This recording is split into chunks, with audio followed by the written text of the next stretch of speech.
Okay, hello everyone, and welcome to the show. Okay, so Hello. we got today Pedro. Hello, Pedro and Miguel and Ricardo. So nice to see you.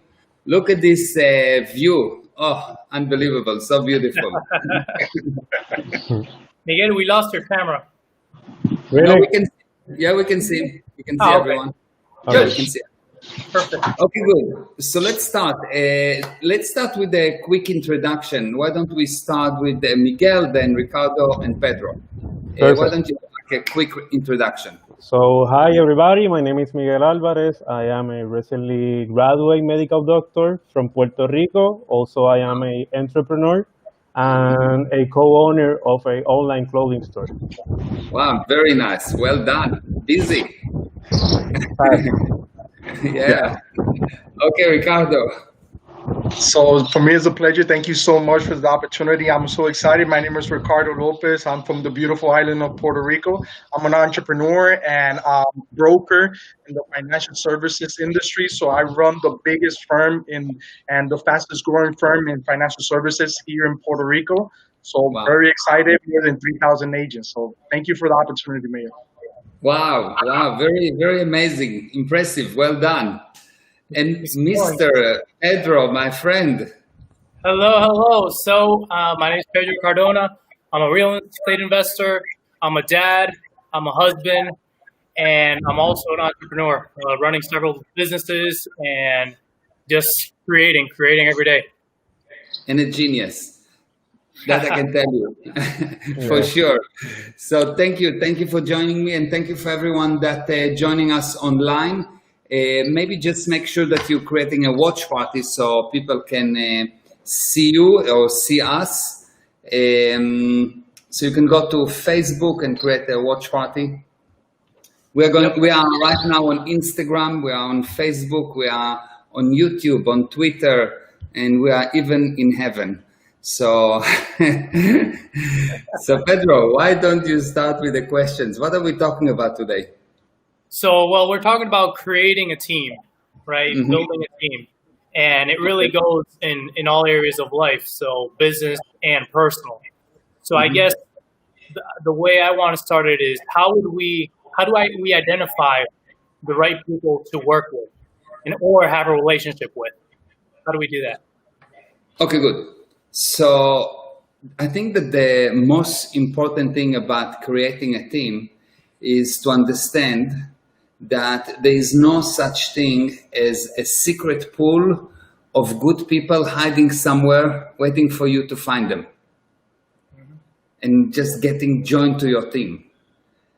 People are basically good, and you, as the leader, your job is to make them a team member.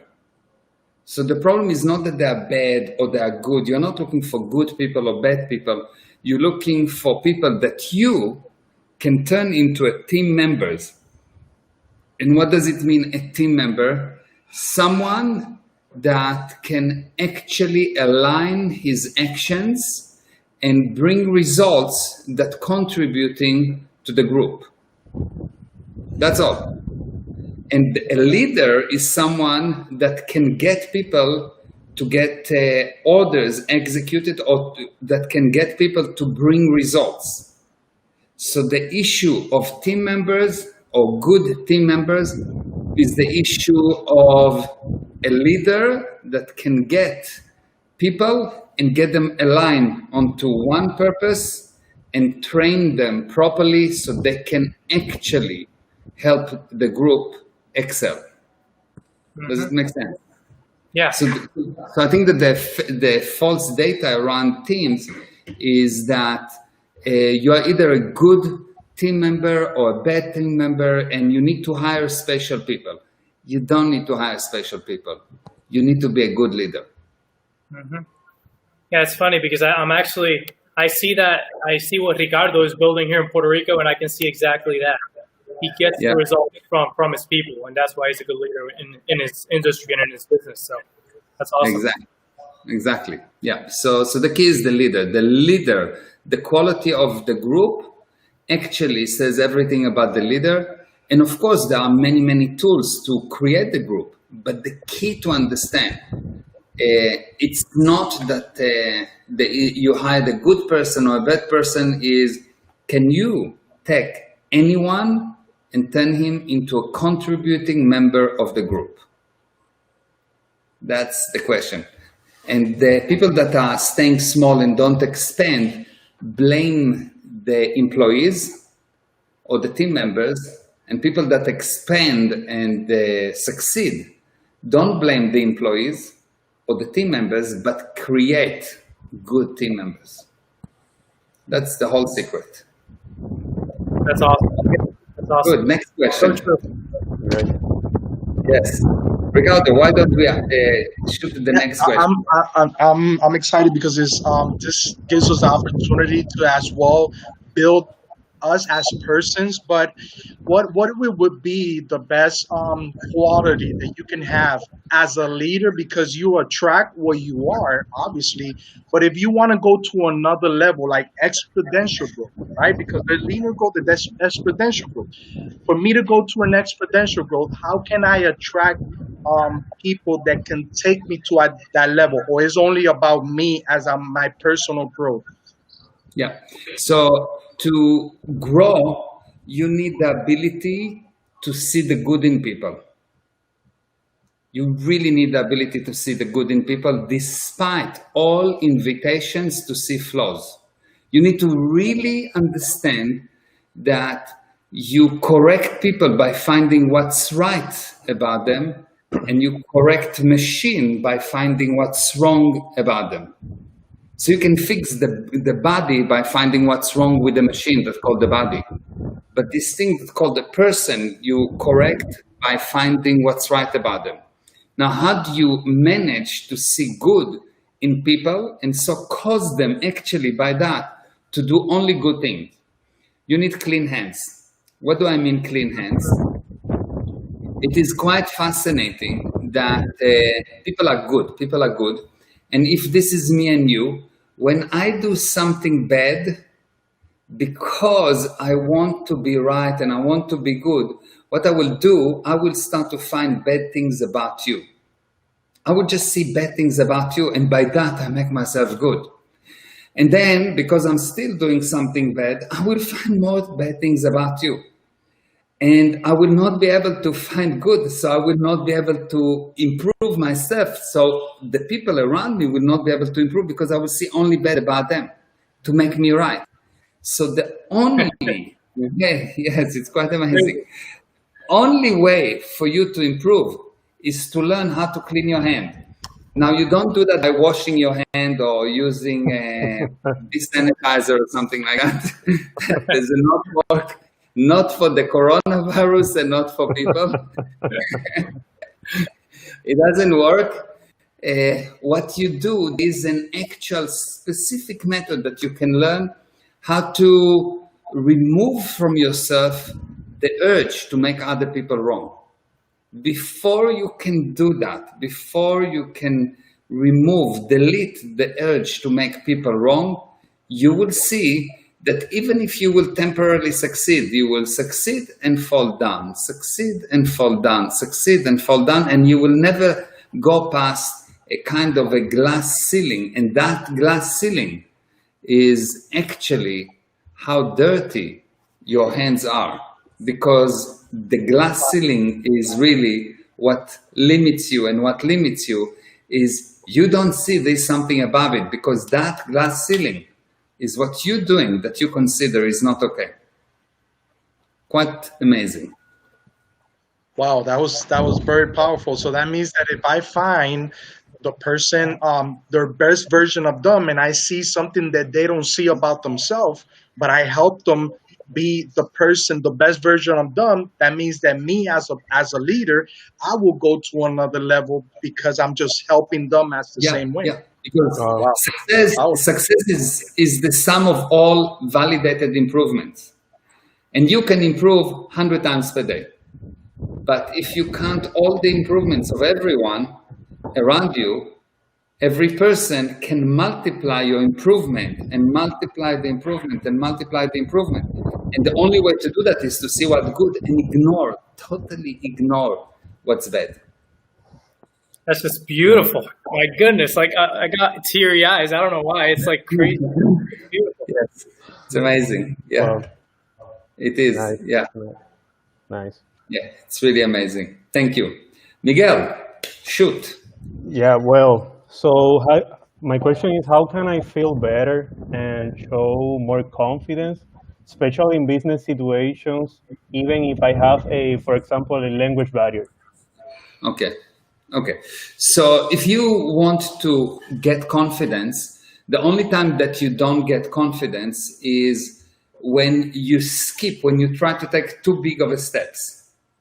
Okay. So Okay. what you need to do when something do not go well, go one step backward. You try to do a deal of $100 million, do a deal of 50 million, do a deal of 1 million, do a deal of 10,000, do a deal of $1, but do Okay. it properly. Do 1, and then do 2, and then do 5, and then do 7. And as soon as something goes wrong, go back. The instinct will be to eat more than you can chew. And what you actually need to do is to go back, to reduce the gradient. So when you are failing, when you don't actually feel confidence, is because you failed before. And because you failed, you are not sure, will I succeed? So what do? You go to a level lower and you don't stay on the same level. You don't try to fix the level you are on. You go to before. The basic principle here is if you have a problem here, the source of the problem is always before. But your instinct will say to fix the problem. Mm-hmm. So if you as a doctor have a problem with something, a guy have a problem with his heart, you can fix the heart until tomorrow. If you don't find the reason the heart was failing, it will actually create the heart. You cannot trust this heart because it will fail again and again and again. And in business and in life, it's the same thing. You have a problem. You try to fix the problem forever. It will not be fixed. You need to go to before, which means a lower level. What come before? Smaller thing. Get to do that properly, and all of a sudden you'll see that your confidence with the easy stuff step up a little bit, and you will be confident. Then the next step will become, that's easy, and then you step up again, and it will be, that's easy, and then. You can basically. I can give you a story that will tell you something. I was in a seminar one time, and there was a guy there that was really a strong guy and so on. And he came to me and he says, because I was telling him, look, you can do anything once you decide that you can, you can. If you decide that you can, you can. And he told me, well, if you're so sure about it, why don't you do 7-minute planks? So I said, what is plank? I didn't know what it's plank. What does it mean? Like, I didn't know the word in English. Yes. So he showed me, like, you need to do a plank. I said, okay, 7 minutes. He said, yes, 7 minutes. I said, can you do it? He said, yes, of course. I've been training for months and now I can do 7 minutes. And I said, well, I can do it without any training. Okay. He said, there's no way. So I said, I think there's a way. So with the suit and everything, I go down and I'm like, 7 minutes, boom, stand up. He looked at me and he said, that's impossible. How did you do it? How did you do 7 minutes? So I said, I'll tell you a secret. I didn't do 7 minutes. He says, what do you mean? I've seen that you've done 7 minutes. I said, no, I cheated you. He said, how did you cheat me? I said, I've done many 5 seconds. Many 5 seconds. Because I know I can do 5 seconds. So every time I did 5 seconds, and another 5 seconds, and another 5 seconds. And in my head, I had many successes of 5 seconds. And every time I knew I can do 5 seconds. So I did just 5 seconds. Many 5 seconds. And this is the 5-second rule. Anything that you feel uncomfortable with, not sure with, do it for 5 seconds. Okay. You can do 5 seconds. Anything. You can be confident for 5 seconds. Yes, thank you. Wow. 5 seconds, the 5 seconds rule. You drop down the gradient to such a degree that you can do 5 seconds. In 5 seconds, I can do always 5 more seconds in a plane. Always. Wow. It's awesome. Yeah. I Thank use you. that this morning, actually. I call that baby steps. You know, sometimes people want to give big steps and they're not used to giving those big steps. So when they give that big step, what they get is they get fatigued. And when they get fatigued, they get tired. When they get tired, they don't move And forward. frustration. So I call them baby steps. That's so Yeah. powerful. Thank you so Yeah. much. Yes. But that's the key, right? Because you're validating every single 5 seconds. So you Yeah. won't get frustrated because you're summing up, right? All these Oh. positive improvements. You're summing up the positive. You're validating that. Rather Yeah. than saying you can't, you're just validating every 5 seconds. Yeah, I'm Wow. doing 5 seconds, and every time I have more and more validated improvements, success is the sum of all validated improvements or the sum of all the 5 seconds in your life. That's awesome. This is really what success is all about. But people want to just go, oh, I need to run a marathon. I don't run a marathon. I run many 5 seconds. Really, that's all I do. That's all I do. You want to wake up in the morning and you feel tired. Like you instead of saying, I'll sleep another 10 minutes, I say, I'll wake up for 5 seconds. I get out of bed for 5 seconds, and then another 5 seconds, and then another 5 seconds. In 5 seconds, I can be out of bed. It's not a problem, just for 5 seconds. But every time I do another 5 seconds, and all of a sudden I realize that I'm 2 hours up. It's, And it applies to anything, It applies to anything. This is such an important rule, the 5 second rule. Wow. that's Yeah. Thank you. Thank you. Thank So I have a question. If I know you're a successful entrepreneur and you have success in multiple areas and multiple business. If you can give a piece of advice of something that you would have done different to building leaders or to create a team, what you would have done different? Because sometimes people see the success, but they don't see the process, and they don't see, because, like, for example, any entrepreneur can have 20, 25 years old, 30 years old. They have the opportunity to make a different decision, a different path, a different way. What you would have done different in your life that you can give us a piece of advice to me for I can get there quicker and faster. You will get as quick as you admire people. Love people more despite all invitations to do otherwise. See how good they are despite all the proofs to show you differently. Give them more opportunity. Never succumb to punishment. Just whatever you do, you need to know that people are never as bad as they seem. They are always 100,000 times more perfect than what they seem. They are more able than what they seem. They are more perfect than what they seem. They are more loving than what they seem. And even the worst person that doing the worst thing, from his viewpoint, doing it in an effort to solve a problem, they just don't know how, so they create the damage. But if you give them the opportunity and to show them and just believe in them that they are good, you will see that automatically, when you see good in people, when you really see good in people, you will see that automatically they cannot be bad. For a person to be bad, you first need to decide that he is bad. This is really unbelievable. This is really unbelievable. So number one, advice. This is number one advice. And number two advice, never be careful. Never be careful. Never be careful. If someone tells you to be careful, just understand it. And you never, ever be careful. Be expensive. Be badass. Be whatever. But allow everyone else to be as expensive, as badass, as amazing, as unbelievable as you. Cool. It's awesome. Powerful. Wow. It's awesome. Pedro, we have So- some.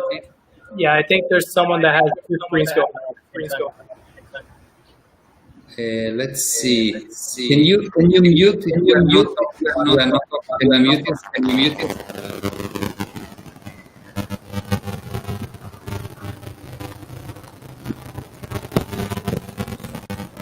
Let me just try something. Yeah. Okay, Miguel, I think it's coming from your side and it's You okay have your now. headphones. I think it's your headphones together. Sorry, Yeah. what? Your headphones. Let me check. Give me a break. Yeah, no problem. I think it's okay now. Okay, Pedro. Yeah, so going back to the team and creating a team. So as a leader, how do you, and not just in business setting, right? But on your spouse, luckily I have no issues with my spouse in this area. But how do you get your team on the same page? How do you ensure that they're aligned, that you're both aligned and pushing towards the same place and not one pulling and one pushing?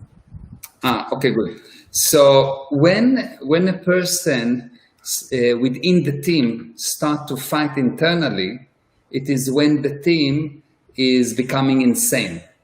What does it mean insane? It is when you attack your own body. This is like cancer. Cancer, it start to attack the own body. Why? What is cancer? A cancer is a group of cells that believe that part of the body has no future, and they start to recreate the body, this part of the body, in an hysterical way, but against the leader against the body, against the leader of the body, yes? In a group, something similar happens when one or more people don't align with the intention of the leader, when they don't push to the same direction, which is always external, and they start to attack internally, the group become cuckoo. They start to be a cancer. Why is it? Why is it? It happens for a person and it's happened for a group. When the leader allow for long enough time for people within the organization to be not ethical and not making sure that they will be ethical again, not by punishment, not punishing them, but by showing them what's the purpose, figuring out what's the disagreement, helping them personally to maximize their potential. When the leader don't do that, you will have internal problems. So when you have internal problems, when everyone fights everyone, when the targets are internal and not external, it means the leader has been not ethical for a long time. So he cannot see the art ethics actions of the group members, or that he can see everyone as not ethical. Wow. So you want to get people to be aligned. Make sure as a leader that there is a very specific target. Everyone is aligned, and when someone is not aligned, you don't shoot them. You help them. You don't make them wrong. You get them to see, you get them to agree, you get them to, you revive their purpose. Because when they came in, day one, they didn't come and say, I'm going to destroy this organization. That's why I came.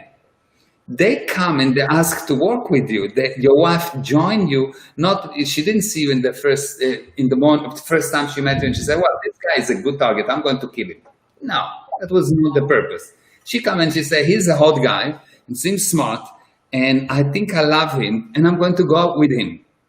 She turned her viewpoint, or the husband turned the viewpoint and started to attack the wife, or the opposite, because you didn't have an actual target, common target, and because of that, you started to go apart.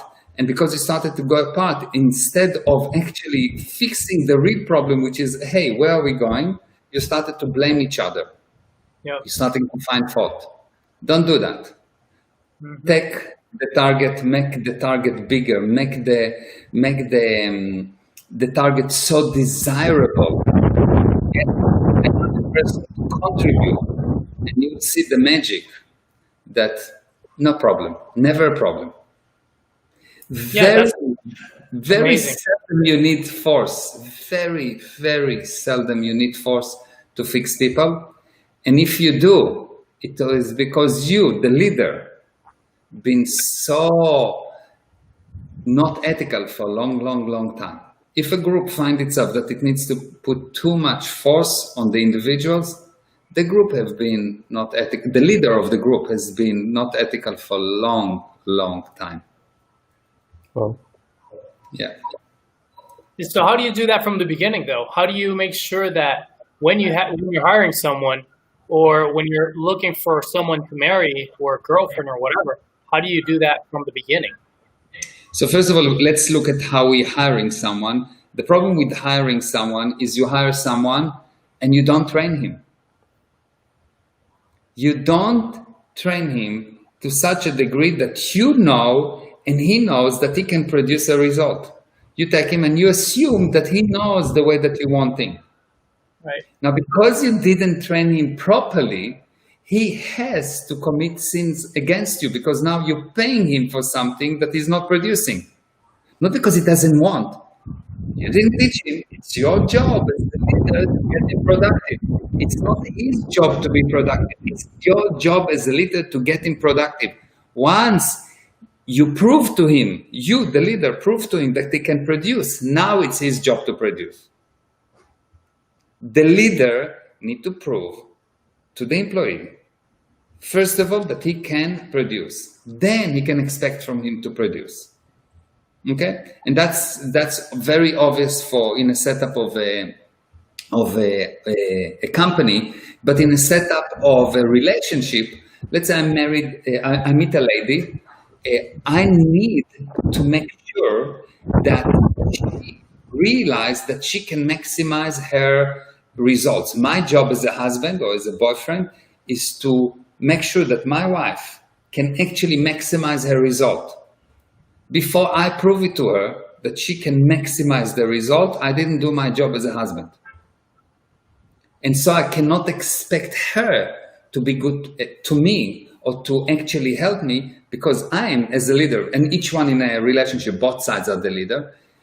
I'm, as a leader, from my viewpoint, need to make sure she actually duplicated her role, which is to maximize my result. And how do I show her? By giving her enough power to show her that she can maximize her result. And that's applied to children, that's applied to business, that's applied to any relationship.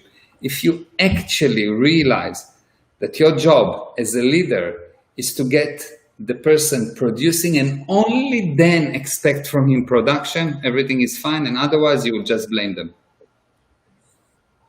Awesome. Makes more sense. oh, Yeah. It's a constant, it seems like we're always just assuming rather than making sure.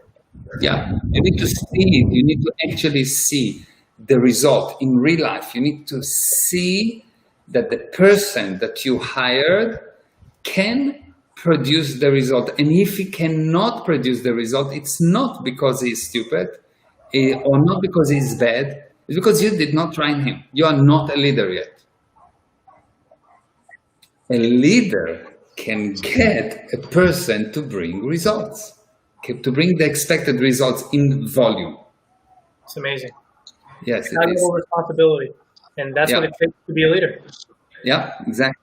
So how we identify with who you're gonna dedicate more time? Like, for example, if you're a leader and obviously your time is very valuable. Let's say you have a big position in the company and you have a lot of leaders, a lot of people that are trying to build themselves to a leader, but you have to narrow it down. You have to do your agenda. You need to identify with person you're gonna dedicate more time, and how you identify when it's the time that you have to say, okay, I believe in you, I love you so much, but you don't want to grow, so I need to take my time to another person. How can you identify and how you do it? So you need to know how to build an organization, and there is a method to build an organization that will take you step by step, but the general idea is you need to spend 50% of your time in production, bringing results, sales, and 50% of the time in organizing. What does it mean, organizing? Setting up methods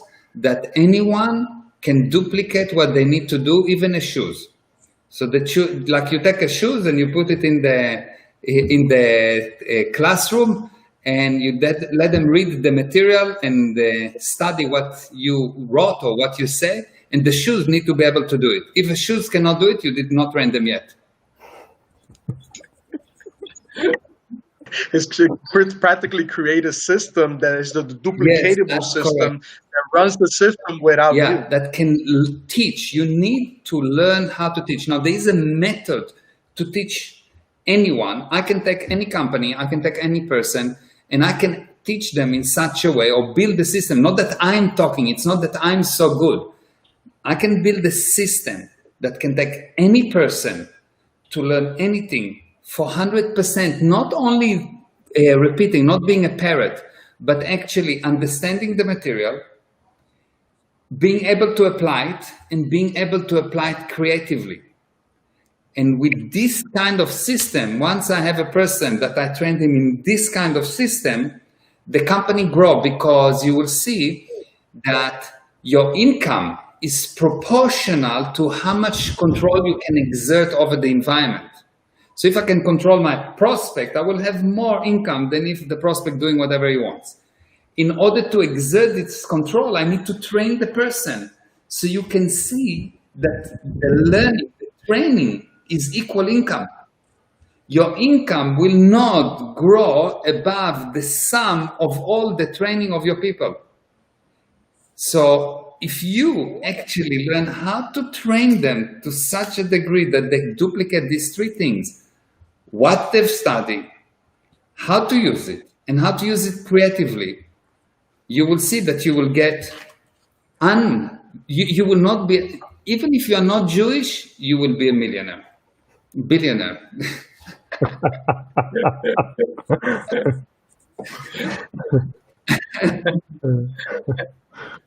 I love it. I love it. So really, the story is, can you train people? You as an entrepreneur should put, or as a business owner, or as someone that wants to grow his business, 50% of the time need to be invested into training your people, because the business will have as much money, as much success as the people are trained. Not more. Mm-hmm. And all this thing has to be done while those people feel that you don't make them wrong. You don't teach them because they don't know. You teach them because they know. What do I mean teaching? So this is maybe quite a fascinating. My definition of the word learning is not adding data. My definition of the word learning is actually deleting fake realities. Because the spirit knows. The spirit knows, you know. And my job is just to remove all those things that tells you that you are weak and that you don't know and you cannot understand and all of those nonsense. If I will remove enough of these things, you will see that you know. Because when I take an entrepreneur and he started a business, he usually doesn't know nothing. He just feels that he knows. It's not that he doesn't know. He didn't learn anything. It's not correct. He didn't learn anything. He doesn't have a lot of data. He just feels I can make it. Why? Because. Yep. Why? Because. And he makes it. And he knows. And you become a manager, and you see a week before that, before you became a manager, you went to your manager and asked him, what should I do? What should I do? What should I do? And one day you make a person that is able, and you make a person a manager, and all of a sudden he knows, and he makes decision, and he knows what to do. What's changed?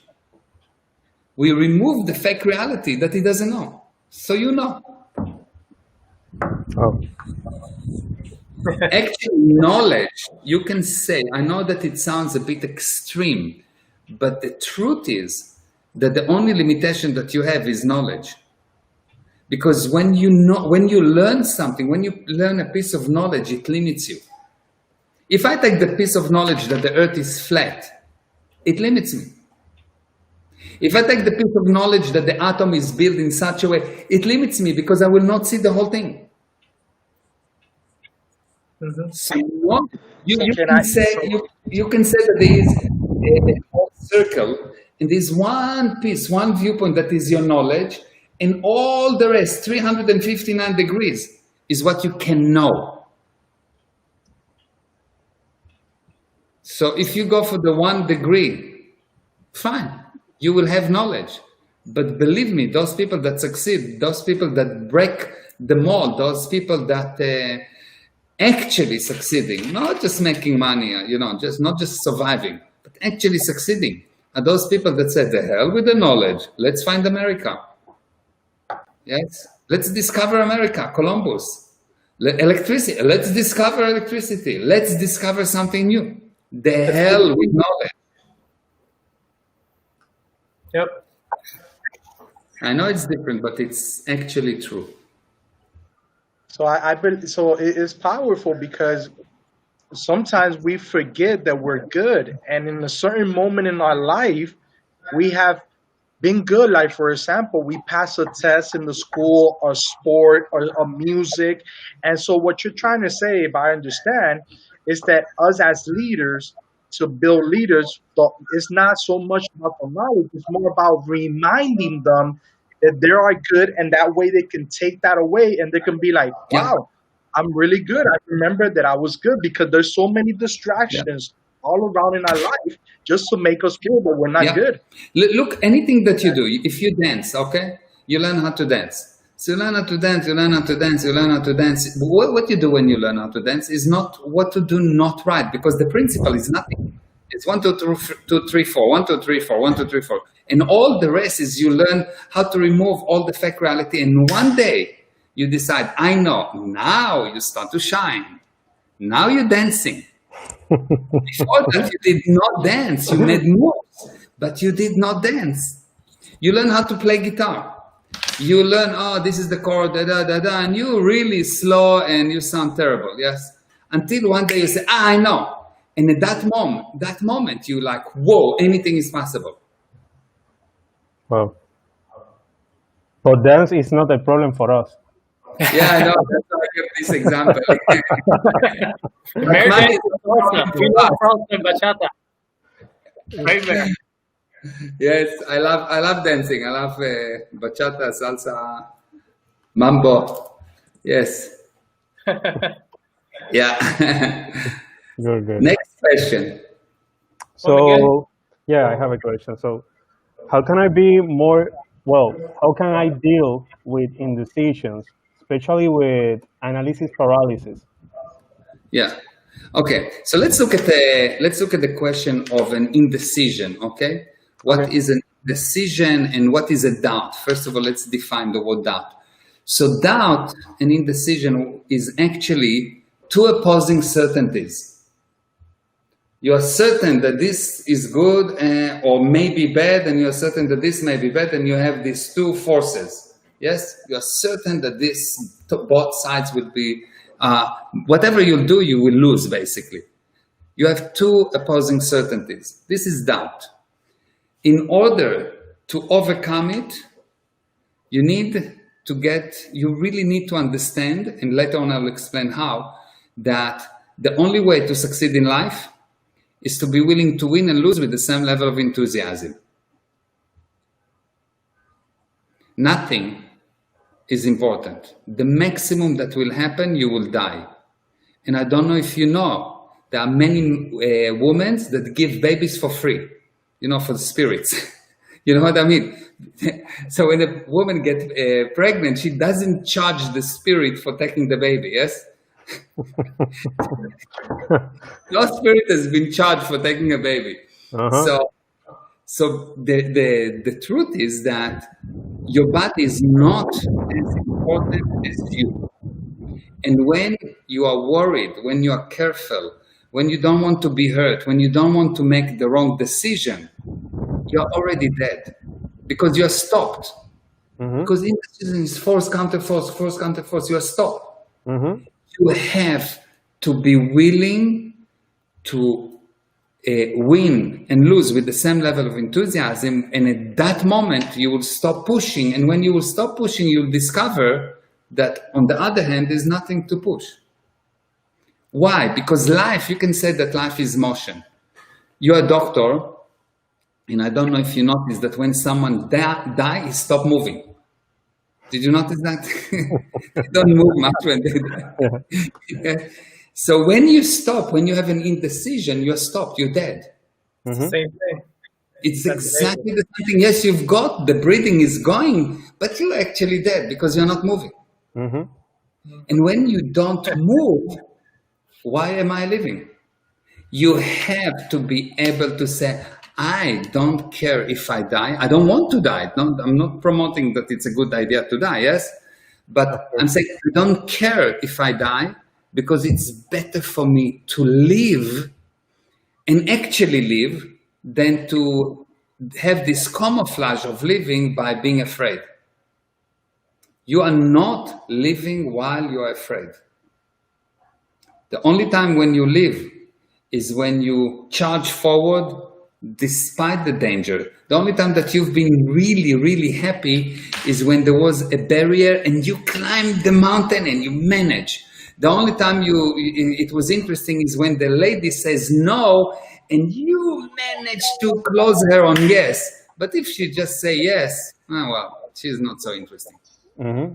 You have to say a lot of no's. You have to you need to climb, you need to overcome the barrier. But if you sit in the corner and you never try, you'll be very lonely and you'll be very dead, although you're breathing. So the way to live... you're only surviving, right? So that's why you're not living. You're not surviving. It's your body surviving. You, the spirit, are dead. The body is surviving. You are not, because the body is continuing. But you, the spirit, which is not the body, you actually prefer to die, because what's the point of living if you are just sitting in the jail that's called the body? And you now becoming a slave to the body, you serving the body instead of using the body. So you're just a slave to the body. You eat, you give it to eat, you take it to sleep, you clean it, you protect it.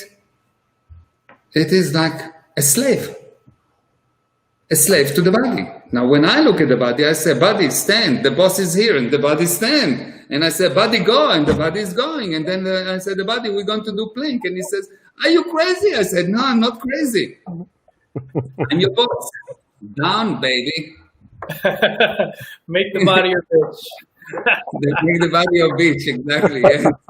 Thank you, Mark. Thank you. Now everyone look at the body as it's so important, so everything is dangerous. If you are not willing to lose, you will never win. Mm-hmm. If you are not willing to die, you are not alive. You have, thank you. Yeah, you have to be, you have to. Thank you. Breathing fire, Mary, breathing fire.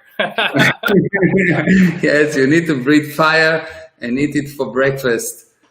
And thank you, Mary. You're welcome.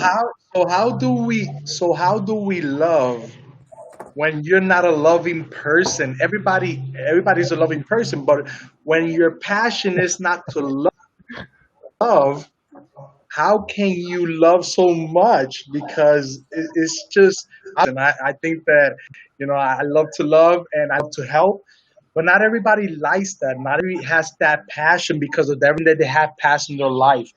How can you, the best question is, how can you make a decision today to start loving like never before? What's the little step that you can start where you can learn how to love like never before? Yeah. So you really have to understand one thing, that you are not your body.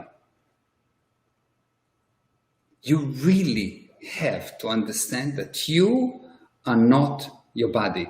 When you say my body, is obviously there's some kind of an owner that is not your body, yes? When you cut your hair, you don't lose a part of you. If you lose a hand, you don't lose a part of you, you lose a part of the body.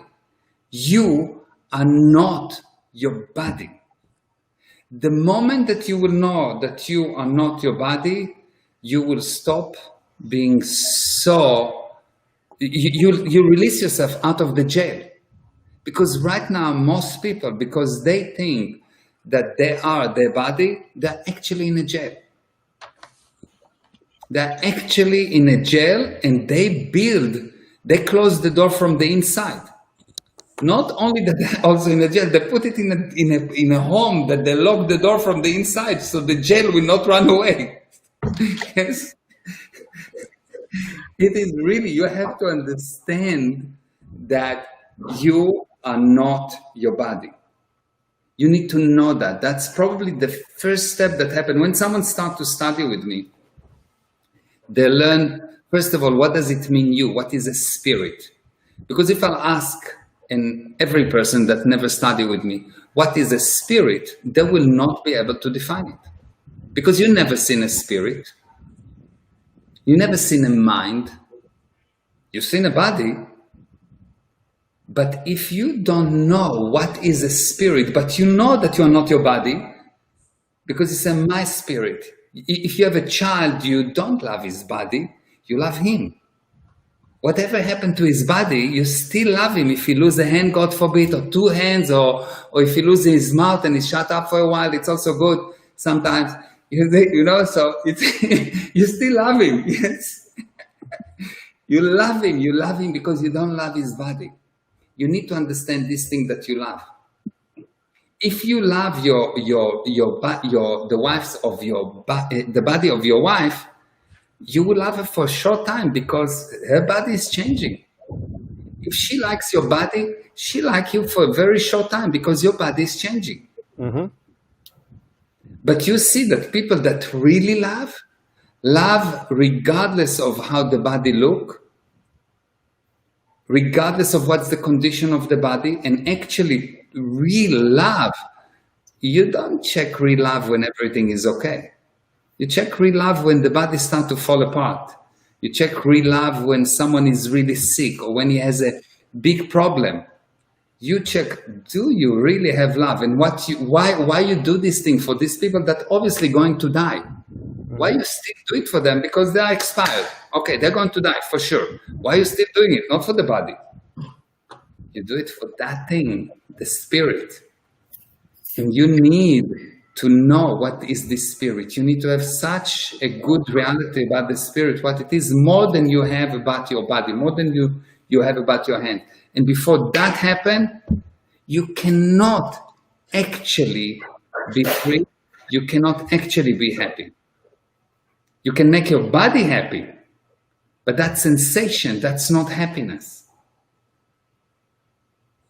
And that's what you need to learn. And once you've learned that, you'll see that everything will change in your life.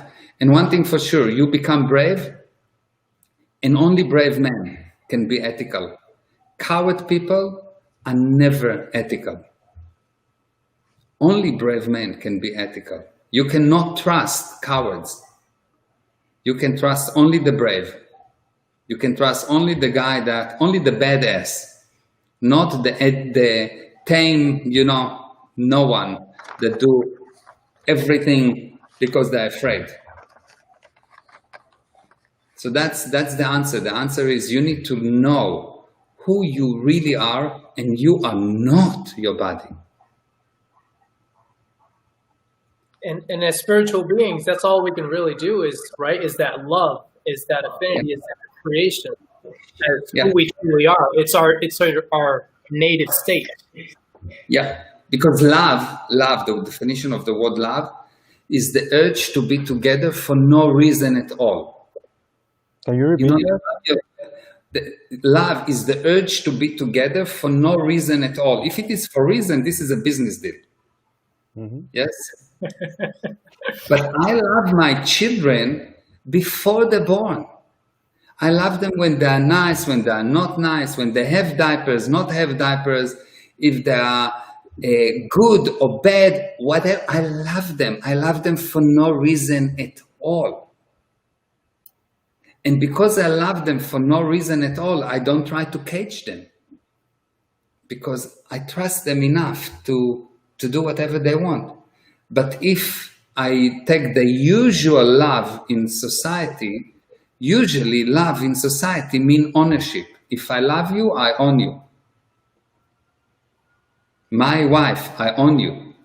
They even do an agreement when they get married. I purchase her or she purchased me. Yes? And it's not correct. It's not correct because love has nothing to do with ownership. Mm-hmm. Love, I want to be with her for no reason at all. Not because she looks sexy today. I want to be with her when she's sexy, when she's not, when she's happy, when she's not. I want to be with her, full stop. That's love. Like my children, I want to be with them. As much as they're with me, it's not enough. I want more. That's love. And she always looks sexy, right? Because you're putting it there. That's correct. You're creating her. Because you don't look at the body, you see her. The first time that you will actually be able to communicate to a spirit and not a body, the first time that you'll have this communication with someone that is probably you have people experience it when the first time that you hold a baby, first time you hold your baby, or the first time that you have this connection with another being that is more than the body. When you have this thing, when you really, first time when you see love, you know. And now that's it, you know. You know, and it's not important what happened. You can get upset, you can get not upset, whatever. But you know you love this being. And you love the being, you don't love the body. Look at your child, how many times he changed. He born, he was this kind of thing, squashed and whatever. And now he is huge, 20 years old. He is huge, and you still love him. Not still, you love him more. Every day you love him more. But the body changed, it's not the same thing. You don't love the body, you love the being. Mm-hmm. Beautiful. Beautiful. Thank you, Yela. Pedro, last question from you. So you are giving the closing question. The closing question is, so this is kind of interesting because if we truly see everyone for who they really are, they're always perfect, and there's always something that can be done. Mm-hmm. So actually, the question I have is kind of counter to that, but I'm not even sure what the right answer is, but we'll take a look. So when do you know when you have to when do you fire someone, or when do you sever the connection? Okay, when do you stop a connection? So you will see that actually no one ever stop any connection. I know it sounds weird. Yes, mm-hmm. Because you fire someone, he's still on your mind, and you're on his mind. Okay. And now you use him to prevent other things from happening. Wow, so true. And he's using, and you think that you disconnected from him, but the further you take him away from you, the closer he is to you, because you checking everything against this filter that called the bastard. You know the guy. Yes, everything from now on is this guy similar to the bastard? Yes or not? Everything that happening, you've got this thing. There's one thing for sure that you never go away, this bastard. You holding everything. So first of all, you didn't separate. Yep. The truth is you didn't separate. If you want to actually separate from someone, you need to love him so much that distance is not an issue. And how do you do that? You make sure that you are so clean in regard to him that you don't want him to go, and he would not want to go, and he would change. He will be okay.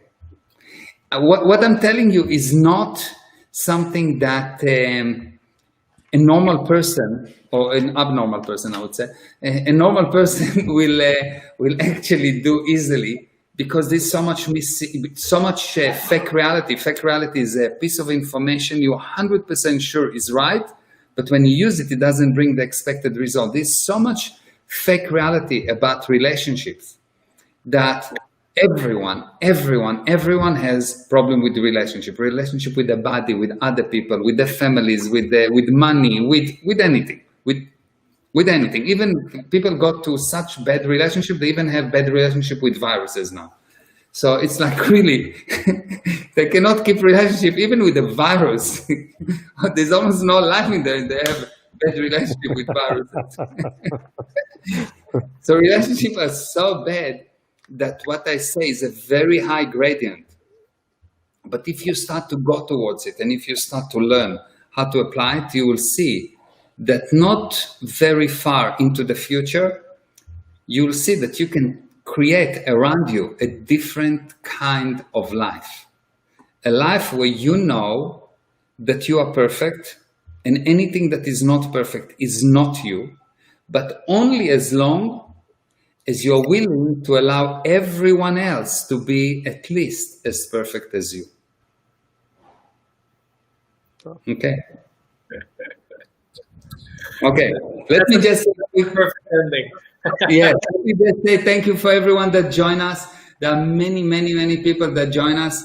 Thank you, Pedro, Ricardo. Thank you, Miguel. Thank you.